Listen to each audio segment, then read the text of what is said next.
so it's a fairly chaotic week last week at Nottingham Forest. Let's talk about what now needs to happen going forward. How we replace Anthony Elanga and Ramon Sosa for that matter, because we have lost 2 wingers and we could be about to lose, you know, someone who regularly is our captain and a key player. So that'll be 3 forwards going out and 3 forwards we need to replace. It can't go on like this, can it?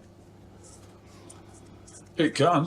Now, starting off with the whole situation with Morgan Gibbs-White. Of course, last Thursday we saw an exclusive drop about Morgan moving to Tottenham, and we were like, okay, whatever, it's just another rumour, innit? That's about it. This will blow over. Next thing we know, Tottenham have activated his £60 million release clause that seemed to be completely unknown to everybody, even the national media and everybody. And it's like, at that stage, oh, we're in a bit of trouble here. And then before you know it, medical booked for Friday, he's going, here we go. And then we're like, heads lost. We've lost the Reds here. That's basically what happened Thursday evening. Within like 3 hours, pure chaos. Then Forest announced that they're filing a legal complaint against the approach of Morgan Gibbs-White. It never, ever is straightforward with Nottingham Forest. Now, if this is a legitimate thing and they have approached Gibbs-White illegally, it's like, okay, fair enough. But it has just drawn more attention on us, and probably not good attention, because we've been the source of many people's, you know, banter, and probably not nice banter the last few days.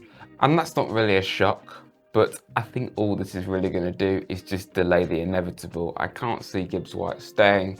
And even if he does, if this is what we think it is and he's decided to leave because he accepted the release clause, and when it is a release clause, the player basically gets the final say, then we know he wanted to leave the club. You know, whether he had that medical or not on Friday, we don't know. He probably didn't, because he turned up to training at Forest on Monday wearing white and blue.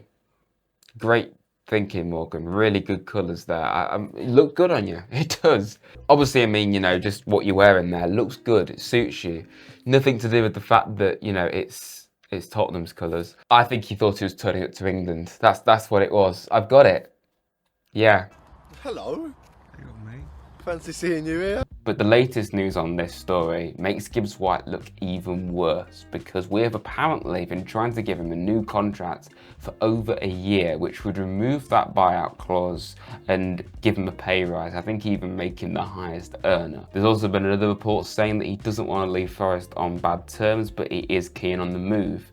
Well, I'm sorry, if you want to leave the club and you've gone about it in this way, that's leaving on bad terms. To do with the selling now, because clearly he isn't fully committed anymore. Us as fans clearly can't see him in the same way.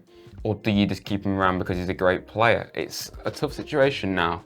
If he stays and we actually see him play for Forest again in any form, it's going to be awkward. It's got to be. We'll talk about some replacements for all 3 of those in just a moment, and as of the day I'm recording this, there's been quite a big story drop. But we have also signed a new player this week. I don't think people remember that. Jar Cunha officially signing for Forest after weeks of speculation. Signs a 5-year deal apparently at the club.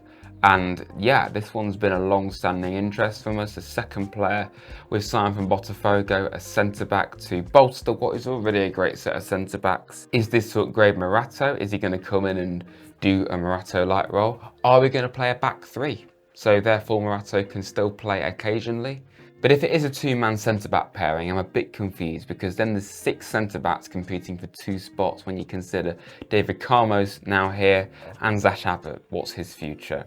Surely he's going to stay because of the homegrown quota. I think Carmo is very likely to leave. I can't see him staying, just purely because of the amount of players in front of him. So I don't know how this is going to work. It's a good problem to have though in this case, having a lot of players in the same position that all seem to have something to offer. That's, you know, I think that's a good place to be, but we need to sort it out really, who's going to be doing what.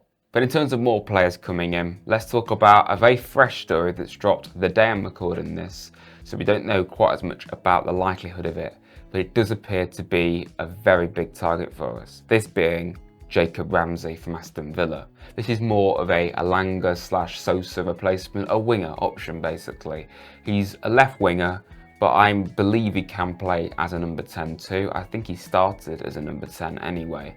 So he's fairly versatile. I think he can even drop back as well. 30 million is being spoken about for Jacob Ramsey. I think he's probably, of all the players I'm going to talk about in this video, about players that can come in and replace Gibbs-White and Alanga. I think he's definitely up there in terms of most similar. In terms of what he can offer as a player and then as a team, I think he's different to Alanga and Gibbs-White, but there are similarities. I think he's more suitable to us than maybe somebody like a James Mcatee, who are also being linked with, of course. We've had long-standing interest in Mcatee too. Man City apparently want 25 million for him. I'm not so convinced about this. This would be more of a Gibbs-White replacement because he is an outright number 10. But I just don't think he's the same level as Gibbs-White. And he's probably really is a different player to Gibbs-White. You know, I think you're going to do very well to get somebody as good as him. And that's not really a shock to hear. Plus also Mcatee looks like he's going to be joining Frankfurt. That's his most likely destination. Plus a couple of other Bundesliga and Premier League clubs showing interest in Mcatee. So this one already looks like it's getting away from us, but we are interested. Another one is Harvey Elliott. This is definitely not got as much traction as either of them two, because we've only inquired about him apparently, and that's not even a really big story I've seen. But I would be a very big fan of this. I think besides Jacob Ramsey, Harvey Elliott's probably the one that I'd like the most because, again, number 10, playing for a big club, playing well for a club where he's not even playing all the time. Was probably the best player of the whole of the under-21s Euros as England won their second straight Euro title. He won both of them as well. I'm not so keen on Mcatee, but I would be really keen on someone like Harvey Elliott, particularly Jacob Ramsey. And an update on the Johan Wissa situation, of course, another very long-standing target as of last summer, as of January. We've wanted Wissa for quite a while. We've put in a 25 million bid apparently for Wissa. This was exactly the same time as the Morgan Gibbs-White story first dropped, which was good timing really. So I feel this would be a great deal, of course, I've said that already. But I think we're a long way off getting this done. Obviously Brentford are not going to want to lose him and Mbomo at the same time. That would be pretty disastrous for them. 28 years of age, but I think he would be a great signing, but I think we're a long way off that one happening. Bagayoko is of course the other name we've seen linked probably the most heavily in terms of forwards coming in, but this one already seems to have died a death because he's going to be joining RB Leipzig, it seems, so that one's been and gone. But Baggioko's out, and I don't think we see Wissa, maybe at least just yet. I think that's still quite a long way off. And one other attacking midfield I've seen linked, and again, it's another one a bit like Mcatee, it looks like it's already sailed. Thiago Almada from, would you believe it, Botafogo. I know, I bet you can't believe I've just said that. We're linked with a player from Botafogo. But he was actually at Lyon the second half of last season, playing 20 times for them, played in the Europa League, played against Man United in the process as well, but it looks like he's going to go into Atletico Madrid, Benfica also showing an interest. So yeah, I think again it's a bit like Mcatee, another club is probably going to get in ahead of us. And there's also an update on Richard Rios. We've spoken about him not this summer but a couple of times before in previous windows. We do still have interest in him, but again, it looks like another club's going to get in front of him. Zenit St. Petersburg and Roma seem to be the most liable destinations for him. Apparently he's rejected Zenit. Wolves have also had interest in him. So quite a lot of interest in him. Done very well for Palmeiras, played a pretty important role for them at the Club World Cup as they got knocked out by Cunha and Jesus of Botafogo. The Colombian international has spent most of his career in Brazil and a short period in Mexico. But again, most of these rumours, I think, are probably things that have already kind of got away from us. So the only really important ones here, I think, are probably, well, definitely Jacob Ramsey. And I think there's some legs in the Harvey Elliott story too. Now, slightly less important, but the only other confirmed deal this week is also Joe Gardner joining Mansfield Town on loan. He played against Chesterfield at the weekend in pre-season. I like the look of him. He's a very talented forward, was at Lincoln the second half of last season. Don't really see him ever playing a part in our future, to be honest. I think the only forward that could is maybe Dale Taylor. I don't know whether they want to keep him around for that homegrown rule, as I mentioned earlier. Yeah, a lot to discuss and, not much really happening so far. in terms of incomings, a lot happening in terms of outgoings though.